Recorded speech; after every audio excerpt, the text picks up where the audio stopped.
Hello guys, welcome to this another special edition of World Kariba, where we are looking at something very exciting. Today we have a unique subject that we are going to be talking about.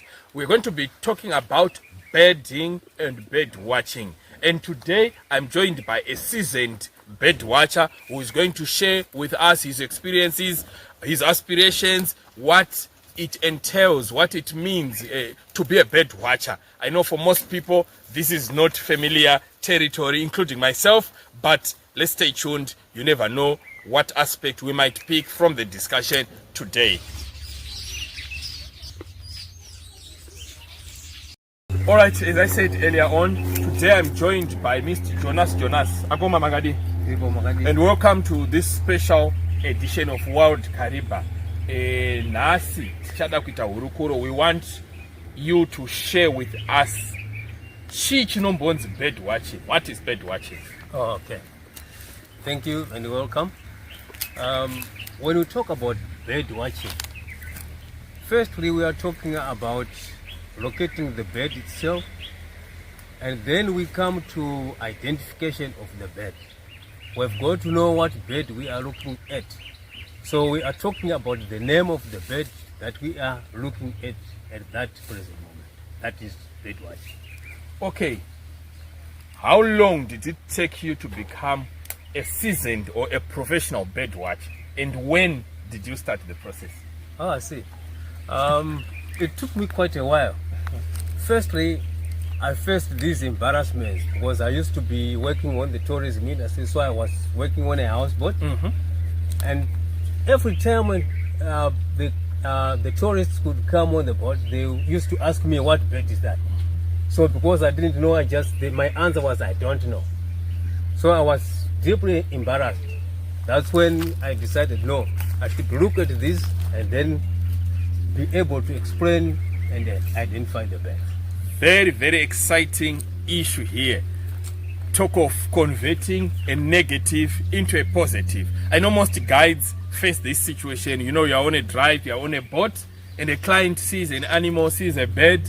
Oh, that bird looks beautiful. What is it? And you can't explain. So how did you then convert this embarrassment into being a bird watcher that you are today?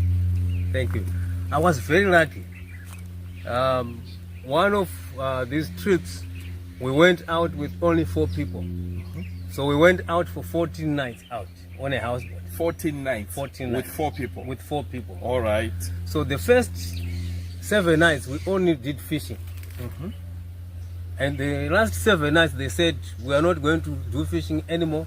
We are going to identify birds. All right. So which parts of the lake did you go for 14 nights? I know it's 14 nights, you tend to go many places. We didn't go very far. All right. Because they were people that were focused. They wanted to look at birds, they wanted to fish. That's all what they wanted. They were not worried about going very far. All right. Up the lake.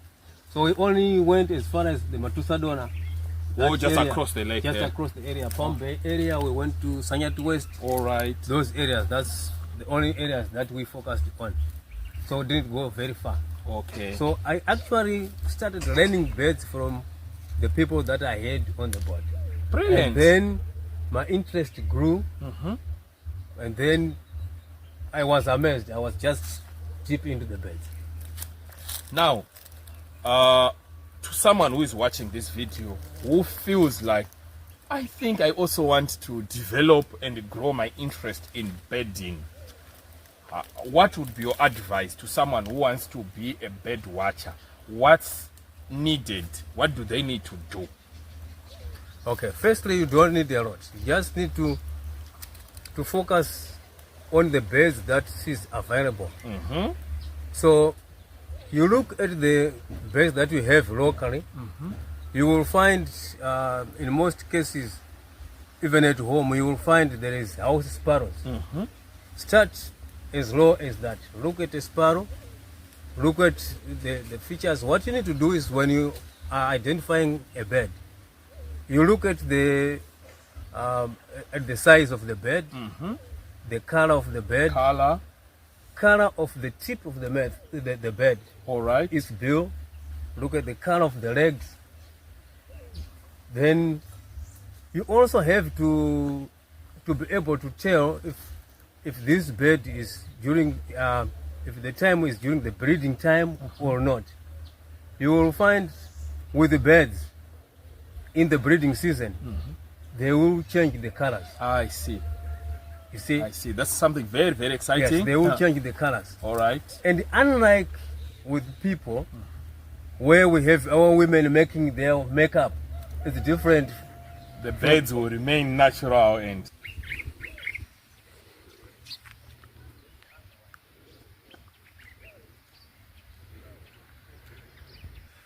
all right. We are learning a lot. Mr. Jonas is explaining that birds, sometimes we don't always need to rely on their color, because sometimes as they are breeding, they can change the color, and maybe after a certain season they revert back to the older color.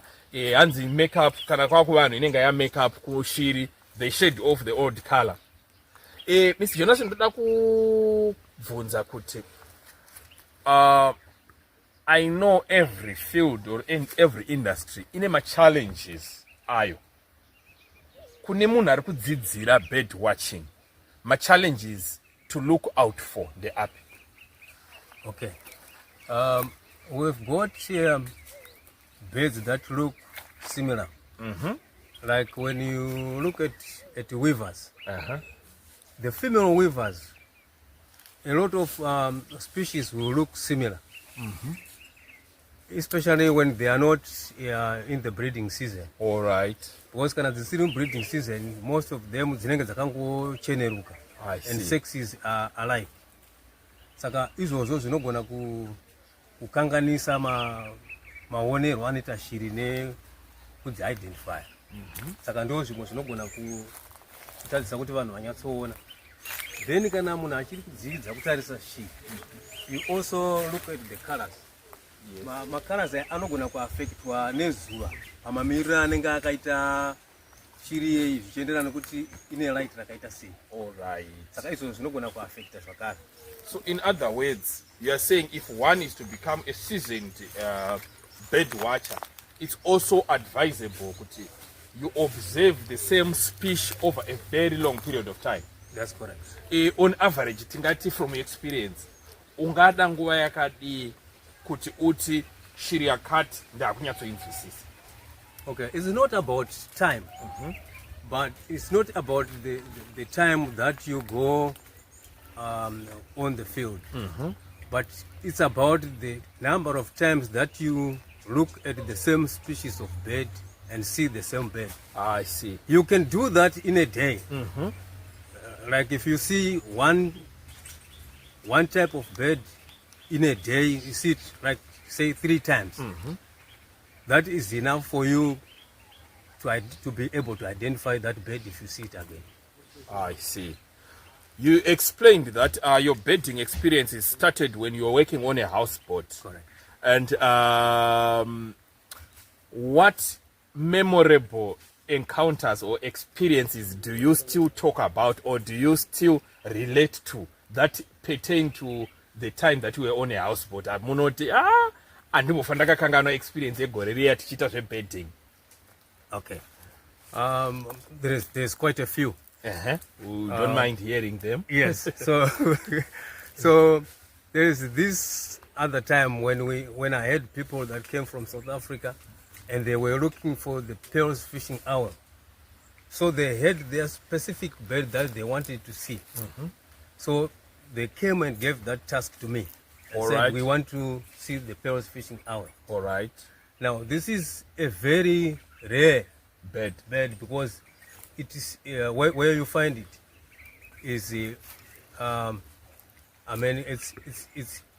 it's where you find very tall trees, and it has got to be near water. All right. This is why it is called pearls fishing owl. All right. The It's name closer actually to a water body. Yes, the name actually comes from its activities. It is a fishing bird, but at the same time it's an owl. You see, we know owls as predators to other animals and out other here. birds and Yes. stuff. Yeah. But this one in particular is a fishing one. Fishing. So it's a water bed, You see. but it's an hour. But it's an hour. All right. In case you're wondering where to go for your bedding experience, I think we need to take the next session very seriously, where Mr. Jonas is explaining his memorable experiences and where he got to meet some of the rare bird species that we have in Kariba and surrounding areas. And also, by the way, Southern Africa has got 962 different bird species. Am I correct, sir? That's correct. 962 different bird species are found in Southern Africa. But get this, Zimbabwe has got over 90% of those bird species. Zimbabwe has got over almost 800 or so. No, we've got about 708 species. 708 species are found in this Zimbabwe. country. So we've got over 90% of the bird species that one can find in Southern Africa. That means for a birding experience, Zimbabwe and Kariba, to be specific, is a prime destination. Ms. Jonas, we were on our way to Sanyat Gorge. Correct. You can continue. Correct, yes. Yeah. So I was saying I took these people to Sanyati because they wanted to find the Pearls fishing owl. This owl you find where there is very tall trees, but these tall trees have got to be also near a very large body of water.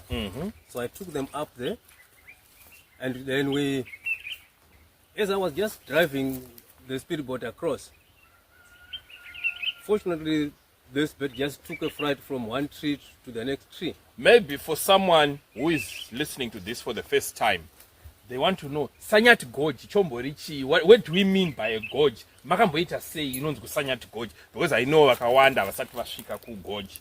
So for those varoda kuenda uvangade kuziva, Sanyat Gorge, Chomborichi, yakamira sei. Okay, in the first place, Sanyat is a river.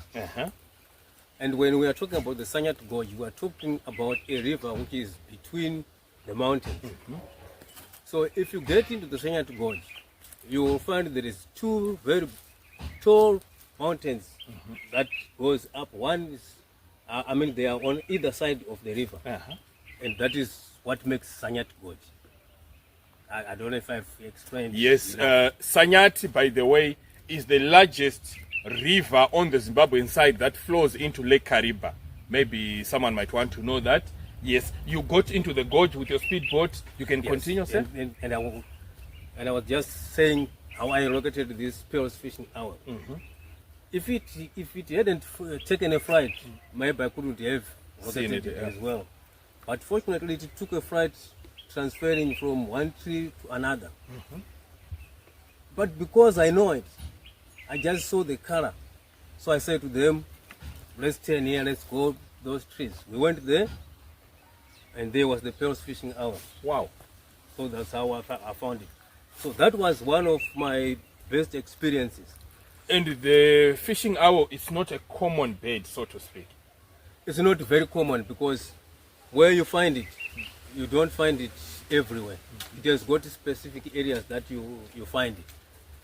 And it is quite a big owl. All right. It is brown in shape, but its size is close to the giant eagle owl. All right. That's about the size of it. All right. Your next memorable event while doing birds, if you still remember any other? Yes, I went out with this guest, and he was very good with his birds. So he said to me, I'm going to teach you birds. All right. So I said to him, no, I'm going to teach you. So he said, okay, let's take our books. We took our books, we took our binoculars, we went out there. But this guy only knew as far as identifying the name of the birds. He didn't know to go as far as identifying whether the bird is female or a male. All right. Or if it's a juvenile, breeding or not. So this is how he then said to me, oh, you are better than me. All right. So you won the contest there? Yes, it was a contest. Yes, and it was a contest. You made the winner. Correct. All right. All right. That was one of also my best experiences. Nice one. Okay, let's talk about birding in general. From what you know, how do we make someone who has not generated an interest into birding, to get to like birding, and even to say, I'm traveling to Manapuz, I'm traveling to Kariba just for birding? Okay. The first thing is about the sounds, the sound of the bird that it makes. If you listen where we are now, at the background, you can hear the sound of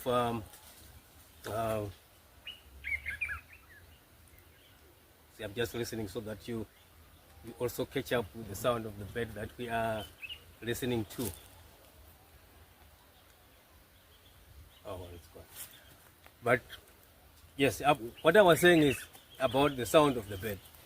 Firstly, you have got to hear the sound of the bird, listen to it. You must think about what that sound means. Because birds make different sounds, either for mating purposes, it could be for distress purposes, so they also communicate in sounds. So you start from there, and then you come to the real identification of the bird that you are listening to. Your desire to see the bird, your desire to see how beautiful the bird is with the coloration and all that, that must bring you into liking the bird. And also, if you know why it's making the particular sound it is making, then that will give you the desire to listen to it, to see it, and then eventually to conserve the bird itself. He has mentioned a very important aspect here, conservation. You cannot preserve or look after or protect what you don't appreciate. So as communities, we need to teach each other how to conserve and look after our birds. All right, guys, I think before we took a break, we were actually listening to some sounds from a certain bird. Ms. Jonas Materira shiri iyi. I did, yes. Munga udzere vari kuona kuti shiri ine masounds atangati chinzwa paya inonzi chii? Yeah, vamwe vanoti samgwenure, but the actual, we call it the red-eyed bulbul. Bulbul. Bulbul, yes. Confirm it's a water bird. No, It's not a water This bird. is not a water bird. Inowanika ku... This is the water. Kwese. Yes, you find it out kunze kuno. Can you say something or tell us something about this bird? Inorarama sei? The bulbul actually feeds on chilies. All right? Yes. Why chilies? I don't know why. I think. I'm just thinking. I'm just assuming that what you find sour or hot in your mouth, it find it sweet. I think that is what happens. All right. Because the bulbul actually feed on chilies. Even those wild cucumbers that you find. Those, yes. It feeds on those ones also? It feeds also on those ones. All right. I don't know what other fruits it finds in the forest, but all those hot chilies, that's its favorite food. Yes. All right. And in terms of its habitat, inwanzogara makaita sei? This is the very common bird that you find. You find it almost everywhere. Even if you go near water, you also find it. So this is a very common resident. I see. All right. Going back to yourself as an individual, tingati bird watching yakakubatsira ichi in terms of your personal life? Okay, there's quite a few things that bird watching has helped me. In the tourism industry, I actually came to specialize on that because you find there is people that come from different countries.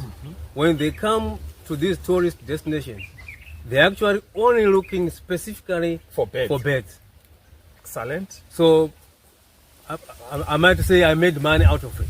That's so you got to specialize in birding, In birding. and it became a profession for you. Yes. So those who might be wondering what to do with life and in life, here is a very perfect example of someone who converted a negative setup. He explained how he got into birding, he was saying he was embarrassed when clients would ask what kind of a bird is that, and he didn't know. And out of that, he grew an interest in birding, and today he is a seasoned bird watcher. Okay, so your last words kune vari kuteerera vangada kunzwisisa, kuunderstanda nekuappreciata birding, mashoko enyu amungada kuvasiyira ndeapi? Okay. I will confess here that when I still lived in Kumushao, we used to take catapults and shoot these birds, kill them. Technically, he was a poacher. But you see, when I grew interest into these birds now, exactly, I can tell you that if I find you with a catapult trying to shoot at a bird today, I will have a big fight. So it helps. It also helps for those who are getting into birding. It helps to conserve the nature. I mean, if you grow interest into these birds, it will help you also grow the desire to conserve the birds themselves. So that's what I would want to say to those who are getting into birds. And like any other game viewing activities, you will find bird viewing is a very specialized activity. That is, not a lot of people venture into it. So you are doing something that is done by just a few people. So you will know in terms of competition what few people do and what many people do. When you do birding, the competition is not that much. So it helps to look at birds, identify them, and then grow full desire into birding. There you are, guys. If you're visiting Kariba, you are planning on visiting Kariba, one of the key activities that you might want to embark on is bird watching. And I wouldn't mind recommending Mr. Jonas to be your guide. He knows where to go for specific birds. He knows what times to go for specific birds. He knows how to approach certain areas if you're going to get the best out of your birding experience. This has been an episode of Wild Kariba. Stay tuned for more coming.